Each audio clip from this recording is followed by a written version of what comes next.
이제 마가복음 6장에 이제 저희가 이르렀는데요. 이제 예수님이 자신의 고향으로 가셨습니다. 예수님의 고향이 이제 나사렛이라는 동네인데요. 보니까 1절에 보니까 예수께서 거기를 떠나서 고향으로 가시니 제자들도 따르니라. 이 나사렛 동네입니다. 2절에 보니까 안식일이 되어 회당에서 가르치시니 많은 사람이 듣고 놀라 이르되, 이렇게 이제 예수님이 회당에서 안식일에 가르치셨는데 그 지역 그 고향 사람들도 놀란 거예요. 예수님의 가르치심에 그 놀라움을 이제 느낀 거죠. 그리고 또 거기서 이제 권능을 행하셨을 텐데 그 권능을 행하시는 거 보고서 꽤 놀랐던 것 같아요. 그래서 이 사람들의 반응이 어떻냐면 이렇게 얘기합니다. 어디서 이런 것을 얻었느냐? 이 사람이 어디서 이런 것을 얻었느냐? 이 사람이 받은 지혜와 그 손으로 이루어지는 이런 권능이 어찌 됨이냐? 많이 놀라긴 했어요. 그러면서 이제 3절에 더 내려가 보니까 구체적으로 고향 사람이니까 이 가정을 다 알고 있는 거예요. 그래서 예수님의 가정을 알기 때문에 이렇게 얘기합니다. 이 사람이 마리아의 아들 목수가 아니냐? 야고보와 요셉과 유다와 시몬의 형제가 아니냐? 예수님의 가족의 그 이름을 다 알고 있어요. 왜냐하면 고향 사람들이니까. 그리고 그 누이들이 우리와 함께 여기 있지 아니하냐? 라고 하면서 2절까지 반응은 놀라워하는 것까지는 이제 다른 지역하고 비슷했는데 그 다음에 더 깊이 들어가 보니까 어때요? 반응이 예수님을 배척한지라 라고 이렇게 기록되어 있습니다.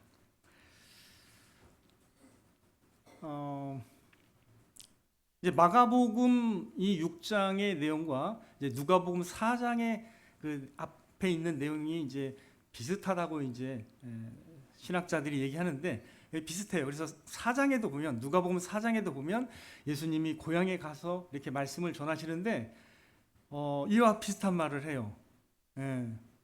그래서 우리가 이 가족들을 다 알지 아니냐, 이 사람이 어떻게 이렇게 됐냐 하면서 깜짝 놀라워하면서 거기서도 이렇게 배척을 하는 장면이 나옵니다. 그래서 거긴 더 심해요. 예수님을 죽이려고 해요, 나중에.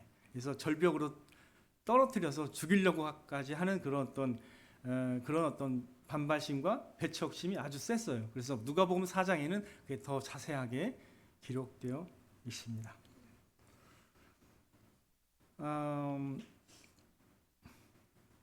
그 누가복음 4장에서는 예수님의 말씀이 은혜롭다는 것까지는 인정을 해요.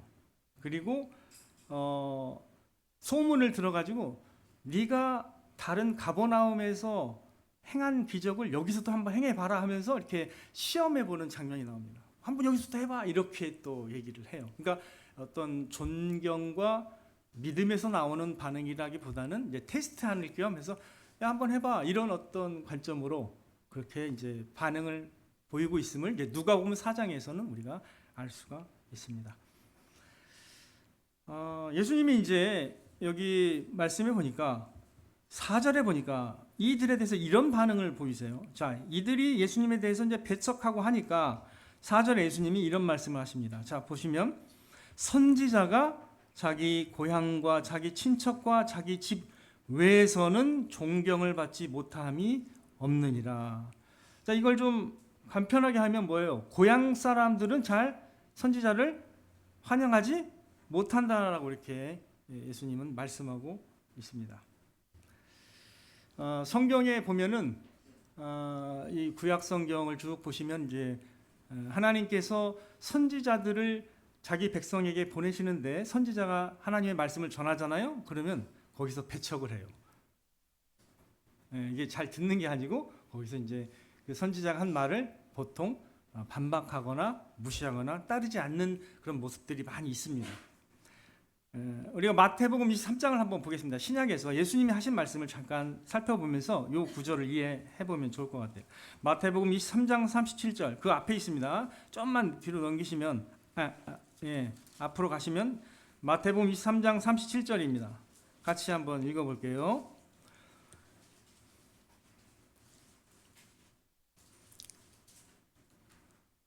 마태복음 23장 37절 시작. 예루살렘아 예루살렘아 선지자들을 죽이고 내게 파송된 자들을 돌로 치는 자여, 이렇게 나오죠. 자, 예루살렘이 어떻게 보면 유대인들에게 대표적인 도시고 성전이 있는 곳이죠. 근데 예수님이 어떻게 말씀하세요? 선지자들을 죽이고 내게 파송된 자들을 어떻게 해요? 돌로 친다고 했죠. 그러면 이건 어떤 것을 책망한 것 같아요? 자기 백성들의 마음에 그 완고함과 강팍함이 있다라는 것을 여기서 지적하는 거예요. 하나님이 말씀을 보내시고 또 그 선지자를 통해서 놀라운 기적과 이런 걸 행하게 하셔서 하나님의 권능임을 믿게 하시고자 해도 반응이 어떻다고요? 기본적으로 이렇게 이런 반응을 보인다라고 정리해 주십니다. 그래서 이 연장선에서 보면 특별히 자기 백성에게 보내는데, 자기 아들을 보내는데 자기 아들도 존중하지 않는 모습을 보여주고 있어요. 그래서 좀 더 크게 가면 포도원 농부 얘기하시죠. 농부의 주인이 아들을 보냈어요. 나중에 막 종들을 보내다가 나중에는 누구를 보냈어요? 아들을 보냈는데 어떻게 했죠? 그 사람들이 죽였죠. 그게 이제 나중에 십자가 사건을 의미하긴 하는데, 여하튼 반박하고 잘 믿지 않는다는 우리 인간의 속성을 여기서 다 보여주고 있는 겁니다. 여기 우리 마가복음의 3장에 고향 사람은 고사하고 예수님의 가족들이 처음에 뭐라고 했어요? 예수님 보고 미쳤다고 했습니다. 이게 이제 인간의 그 마음인 거예요. 여러분도 일생을 내가 이 사람을 신뢰하고 사랑하겠습니다 해놓고 어떻게 해요? 재판 거기서 아니요 하면서 갈라서죠. 그런 사람 많이 있어요, 없어요? 이 세상에 이렇게 실제합니다. 이게 쉬운 게 아니에요. 인간은 원래 어떻게 해요? 어려운 거예요. 사실 마음이 잘 안 믿어지고 사랑이 어려워요. 예. 자, 예수님의 가족도 미쳤다고 했는데 예수님의 고향 사람 반응이 어떻다고요? 예, 이렇게 배척하는 그런 마음이 있었던 것입니다. 이걸 보면서 우리가 성경에 있는 그 어떤 인간을 향한 진단을 좀 더 자세하게 이해할 수가 있습니다. 여러분, 에레미야 17장 9절에 보면 만물보다 거짓되고 심히 부패한 것은 마음이라 누가 등이 이를 알리오마는, 이런 말씀이 있습니다. 자, 여러분들 이 자연 세계를 보면 우리가 적어도 사람을 만날 때보다 자연 세계를 보면 마음이 어떻게 되죠? 정화되죠. 왜 그래요? 자연은 나에게 거짓말을 하지 않고 진짜 진실한 모습을 그대로 보여주고 아름다움을 주죠. 근데 우리가 사람의 아름다움을 볼 때가 있습니다. 물론 진실한 사람이 있어요. 이 세상에도 있어요. 그러나 대체로 믿지를 못하기 때문에 우리가 집에서 문을 잠가두는 것이죠. 다 믿으면 어떻게 돼요? 문을 활짝 열어야 되잖아요. 근데 어떻게 문 활짝 열고 밤에 자는 사람 있어요, 없어요? 없잖아요. 왜 그래요? 누구를 두려워하기 때문이죠? 혹시나 사람. 전화도 두려워합니다. 우리 전화 함부로 받으면 안 돼요, 요즘에. 뭐 링크 딱 걸렸는데 링크를 누르면 돼요, 안 돼요, 요즘에? 안 돼요. 왜? 누굴 때문에? 사람 때문에. 믿으면 안 돼요. 잘못했다가 제 아는 지인들이 많이 당했습니다. 만물보다 거짓되고 심히 부패한 게 뭐라고요? 성경에서는 뭐가 부패했다고 말하는 거예요? 사람의 마음인 거예요. 이거를 우리가 이 진단을 이해하고 깨달아야 되는 거예요. 그렇다고 여러분의 안에 선함이 있다라는 걸 부인하는 게 아닙니다. 여기 계신 분들은 기본적으로 하나님의 형상으로 지음을 받았기 때문에 인간의 선함이 남아있어요? 안 남아있어요? 다 남아있습니다. 하지만 어떻게 해요? 완전하지는 않다라는 거죠. 그죠? 그래서 우리도 때로 마음이 악해질 때도 있는 거죠. 막 운전하다가 화날 때는 이 사람이 이런 사람이었어 하면서 우리가 새로운 발견을 하게 됩니다. 심지어 어떤 여기 있는 목사도 이 사람이 원래 이런 사람이었나? 자백하고 회개하게 되는 것이죠. 나쁜 사람이었습니다. 제가. 자, 인간의 교만과 무지는 하나님을 쉽게 잊어버리고 또 하나님을 인정하지 않는 마음이에요. 그래서 예수님을 딱 보고서 그 가르침에도 진짜 선함과 능력이 나타났고 예수님의 권능을 봤어요. 깜짝 놀랐죠. 근데 내가 어릴 때 봤는데 얘 이런 생각을 하고 어떻게 해요? 혈연적, 육신적 관점으로만 사람을 보게 된 거죠. 에이, 아니야. 이렇게 이제 생각한 거죠. 인간은 어떤 객관적인 사실을 받아들이기까지 좀 여러 가지 부침을 겪습니다. 자신의 생각을 깨트리기도 해야 되고 자신의 경험만을 알던 고집을 버리기도 해야 되거든요. 그래야 사람이 넓어지는데 이건 우리도 살아보면 알잖아요. 사람이 진짜 이게 어떤 새로운 것들을 배울 수 있는 사람인지 아니면 그냥 고집스러운 사람인지 알 수 있잖아요. 성경도 마찬가지입니다. 성경도 자신의 생각과 경험만을 믿고 의지하는 사람은 결국 예수님을 깨닫지 못하는 경우도 많이 있습니다. 특별히 사탄은 이런 인간의 마음을 지금까지 이끌어왔고 조장해 왔기 때문에 불신의 마음을 두고 교만한 마음을 두어서 예수님을 믿지 못하도록 하는 그런 역할을 해왔습니다. 성경에 보면 이런 말씀이 있습니다. 한번 들어보세요. 찾지 않아도 됩니다. 잠언 26장 12절. 네가 스스로 지혜롭게 여기는 자를 보느냐 그보다 미련한 자에게 오히려 희망이 있느니라. 이 잠언 말씀은 어떤 걸 교훈하고 있는 거예요? 스스로 지혜롭다고 생각하는 사람만큼 어리석은 자가 없다라고 지적하고 있는 거예요. 여러분들 한번 그런 사람 만나보세요. 스스로 모든 걸 답을 알고 있다고 말하는 사람이 제일로 만나서 대화하기가 어려운 거예요. 왜냐하면 자기의 경험만 인정하기 때문에 다른 사람은 아예 인정을 안 하기 때문에 어렵습니다. 이사야 5장 21절에 이런 말씀이 있습니다. 스스로 지혜롭다 하고 스스로 명철하다 하는 자들은 화 있을진저. 이렇게 말씀하고 있어요. 스스로 지혜롭다 하고 스스로 명철하다고 생각하는 것들이 그런 어떤 태도를 성경에서는 재앙을 만날 수 있는 태도라고 지적하고 있습니다. 로마서 1장 22절에도 스스로 지혜 있다 하나 어리석게 된다라고 말씀하고 있습니다.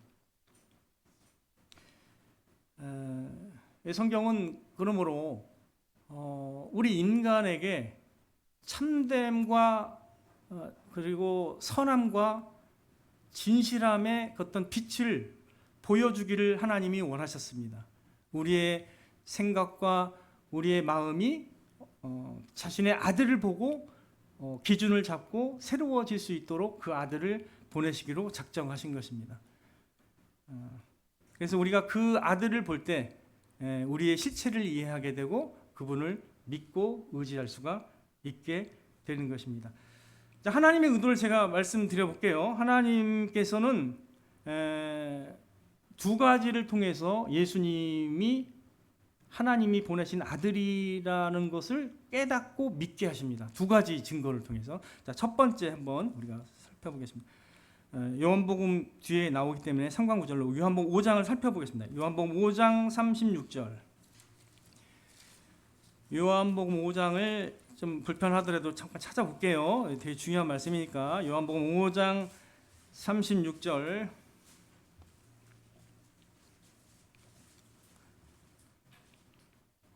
자, 요한복음 5장 36절 같이 읽겠습니다. 시작. 내게는 요한의 증거보다 더 큰 증거가 있으니 아버지께서 내게 주사 이루게 하시는 역사 곧 내가 하는 그 역사가 아버지께서 나를 보내신 것을 나를 위하여 증언하는 것이요.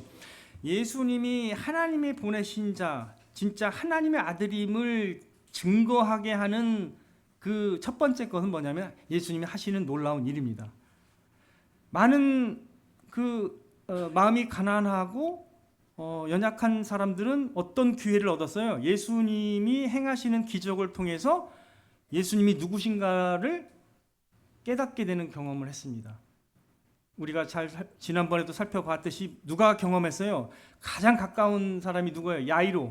야이로는 예수님께 가서 자신의 딸을 살려달라고 했는데 진짜로 죽은 아이를 누가 살리셨어요? 예수님이 살리셨습니다. 그리고 그 앞전에 보니까 12해를 혈루증으로 고생하던 이 여인이 예수님의 옷자락만 손 댔는데 어때요? 나음을 입으면서 그도 예수님의 권능과 예수님이 누구신지를 받고 믿게 되었습니다. 그죠? 그런 예수님의 그 베푸시는 기적과 이 권능을 보면서 이 사람들은 예수님을 믿게 된 거죠. 예수님이 하시는 역사가 예수님이 누구임을 증거하는 것입니다. 여러분들 그 사람이 어떠한지는 뭘로 아는 거죠? 이 성경에서 뭐가 있어요? 어떤 사람이 진짜 어떤 사람인가를 어떻게 알아요? 그 열매로 사람을, 나무는 뭘로 안다고 했어요? 열매로 안다고 했죠. 사람도 마찬가지입니다. 그 사람의 행실을 통해서 그 사람을 아는 거죠. 그죠? 똑같아요. 예수님도 마찬가지죠. 그분이 어떤 분이시길래 이런 권능을 행하는가? 그분은 하나님의 아들이시기 때문에 그런 일을 행하시는 것입니다. 사람이 할 수 없는, 피조 세계를 다스리죠. 폭풍우를 잠잠하게 하고 바람을 그치게 하고, 그 다음에 이 세상에 우리 인간이 두려워하는 귀신들을 어떻게 해요? 다스리고 제어하시죠. 사람이 모든 병과 약함을 어떻게 해요? 다 고치시고, 사람이 죽었을 때도 그를 살릴 수 있는 능력이 예수님의 생애 가운데 놀라운 일들이 계속 벌어졌기 때문에 이 소문이 그렇게 급속도로 퍼졌던 것입니다. 그럼 예수님은 어떻게 해요? 그분이 하신 일을 통해서 예수님이 하나님의 아들이심을 첫 번째로는 알 수 있다는 겁니다. 하나님이 행하시도록 하는 일 통해서. 두 번째입니다. 그 다음에 37절 가겠습니다. 요한복음 5장 37절 시작. 또한 나를 보내신 아버지께서 친히 나를 위하여 증언하셨느니라. 너희는 아무 때에도 그 음성을 듣지 못하였고 그 영상을 보지 못하였으며 그 말씀이 너희 속에 거하지 아니하니 이는 그가 보내신 이를 믿지 아니함이라. 너희가 성경에서 영생을 얻는 줄 생각하고 성경을 연구하거니와 이 성경이 곧 내게 대하여 증언하는 것이니라. 자, 그러면 두 번째는 뭡니까? 가장 이 두 번째 증거는 뭐예요? 뭐가 증거하는 거예요? 성경이 예수님이 누구신지를 다 증언하는 겁니다. 아버지께서 친히 증언하시는 하나님의 말씀으로 예수님이 누구신지를 증언하고 계시는 것입니다. 그래서 여러분들이 그 믿음은 어디에 기초하는 거예요? 그러니까 여러분의 믿음은 이런 하나님의 말씀을 통해 기초해서 믿음이 생기는 겁니다. 들음은 믿음에서 나며, 어디에서 난다고요? 들음은 믿음에서 나며 믿음은 그리스도의 말씀으로 말미암았느니라. 이건 완전한 하나님의 증언입니다. 예수님이 행하시는 것도 하나님이 행하시는 것을 드러낸 거죠. 도저히 사람이 할 수 없는 일을 예수님이 행하셨습니다. 예수님은 죽었다가 어떻게 하셨죠? 스스로 부활하셨습니다. 이런 예수님이 보여주신 모든 기적들이 어떻게 해요? 그분이 하나님의 아들이심을 증언하는 것이고, 두 번째, 이 모든 성경 말씀이 어떻게 해요? 예수님이 하나님의 아들이심을 증언하고 있다라는 것을 여러분 기억하고 있어야 됩니다. 이게 두 가지가 제일 중요한 겁니다. 그런데 여러분, 이 고향 사람들은 무엇을 몰랐던 것 같아요? 첫 번째로 예수님이 행하신 것을 자세히 듣지를 않았습니다. 그리고 봤는데도 그냥 무시했죠. 그죠? 그냥 혈연적, 육신적 관계로 내가 아는 사람인데 이렇게 생각한 거예요. 그래서 예수님을 믿지를 않았습니다. 두 번째로 뭘 몰랐을까요? 성경을 제대로 읽지 않고 성경을 믿지를 못한 거죠. 성경을 아는 게 아닙니다. 우리가 오늘날 사실 성경은 너무나 쉽게 얻을 수 있어요. 인터넷 앱으로도 막 엄청 많이 있고요. 대부분의 그 가정에 성경 하나는 있습니다. 예수님을 모르는 가정에도 대부분 있어요. 어디서 받은 게 있어가지고 다 있습니다. 성경은. 그렇지만 성경을 통해서 예수님을 아는 것은 또 다른 문제예요. 사실 성경을 가까이 하고 듣다 보면 점점 진리를 깨닫게 될 수 있는 그런 가능성이 더 많아지는 거죠. 그래서 성경을 가까이 해야 되는 것입니다. 자, 그래서 하나님의 의도는 뭐냐면, 이 고향 사람들이 이렇게 예수님을 배척했는데 진짜 하나님의 의도는 뭘까요? 배척이 아니라 예수님을 믿고 존경하는 것인데, 그래서 여기 뭐라고 예수님이 하셨어요? 이제 마가복음 6장 4절에 존경이라는 말이 있죠? 있어요? 환영인가요? 한번 보겠습니다. 뭐라고 나오죠? 존경이라는 말 쓰시잖아요. 그러니까 하나님의 의도는 뭐예요? 믿고 존경하기를 바라시는 거잖아요. 그죠? 자, 그래서 여기도 한 번만 찾아볼게요. 요한복음 5장이었죠. 5장의 20절 보겠습니다. 20절, 23절. 요한복음 5장 20절, 23절입니다. 이건 다 같이 큰 소리로 한번 읽어볼게요. 자, 요한복음 5장 20절에서 23절까지입니다. 시작. 아버지께서 아들을 사랑하사 자기가 행하시는 것을 다 아들에게 보이시고 또 그보다 더 큰 일을 보이사 너희로 놀랍게 여기게 하시리라.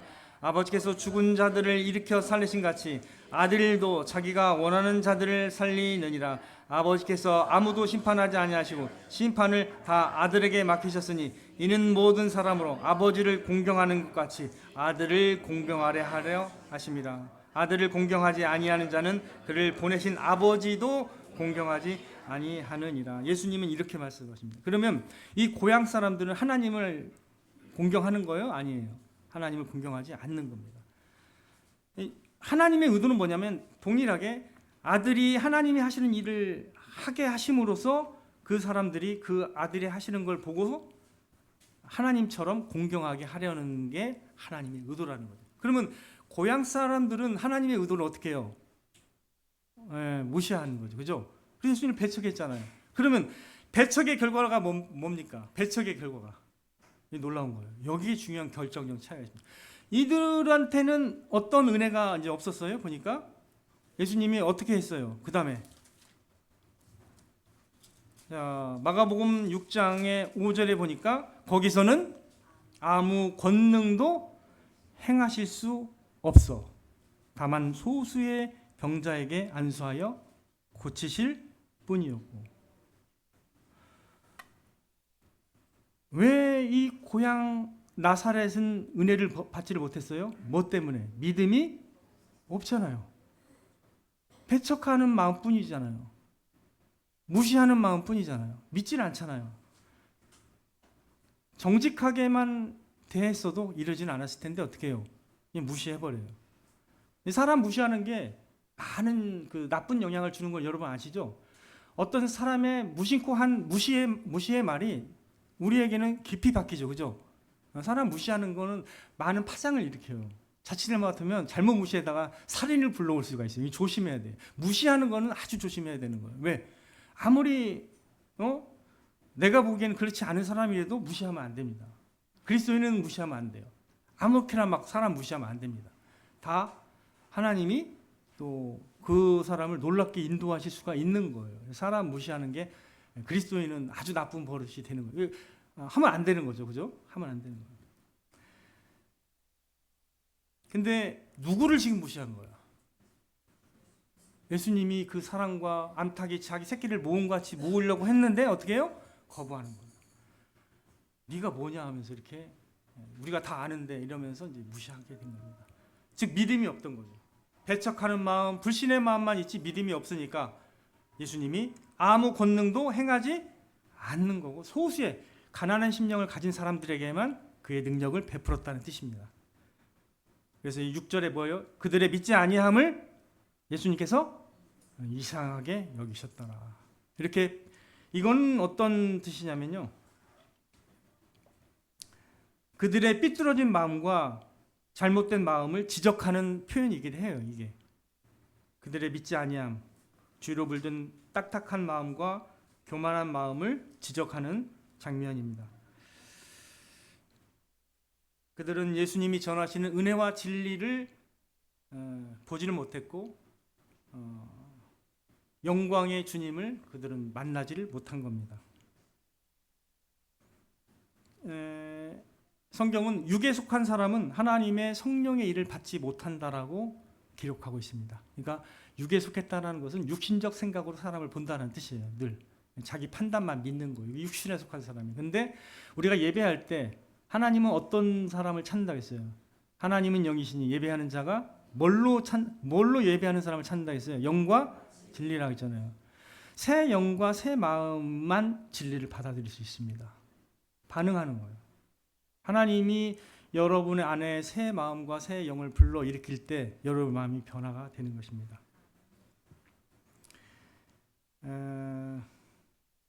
믿음은 육신에서 나오는 게 아니고 하나님이 은혜로 주시는 새 마음과 새 영에서 나오게 되는 것입니다. 그들은 영적으로 반응하게 되는 것이요. 그들의 눈이 열리고 예수님이 참되시고 선하시고 예수님이 놀라운 하나님의 진리를 전한다는 걸 그때서야 우리가 깨닫게 되는 것입니다. 우리도 여러분들이 안타까운 건 뭐냐면 이런 거라고 생각해요. 예수님에 대해서 많이 성경에서 듣고 보긴 하는데 정말로 보지 못하는 경우가 있다면 그건 참으로 비극이 되는 거예요. 비극이 되는 거죠. 그래서 우리가 이런 어떤 경우가 되면 안 되겠습니다. 저와 여러분은 외면적으로 예수님을 판단하는 게 아니라 새 마음과 새 영으로 예수님께 반응하는 저와 여러분이 되기를 바랍니다. 성령에 속한 사람은, 영에 속한 사람은 하나님의 말씀을 통해 계시하시는 것을 깨달을 수가 있는 것입니다. 여러분이 주님을 믿고자 하고 주님을 붙들고자 할 때 주님은 그때서야 권능을 베푸실 수 있는 분이라는 걸 여러분 기억하시기 바랍니다. 결정적 차이는 뭐예요? 믿음의 마음입니다. 주님이 여러분에게 찾으시는 마음이 뭐라고요? 믿음의 마음입니다. 있는 자는 받을 것이라고 말했을 때 그 있는다는 게 뭐예요? 믿음의 마음입니다. 착하고 좋은 마음입니다. 주님은 그걸 찾으시는 거예요. 그런 마음이 있는 사람들은 반드시 주님이 원하시는 그 진리의 빛에 이르게 될 줄로 믿습니다. 지금도 살아계셔서 역사하시는 주님을 더욱 믿음으로 경험하시는 저와 여러분 되시기를 주님의 이름으로 축원을 드립니다.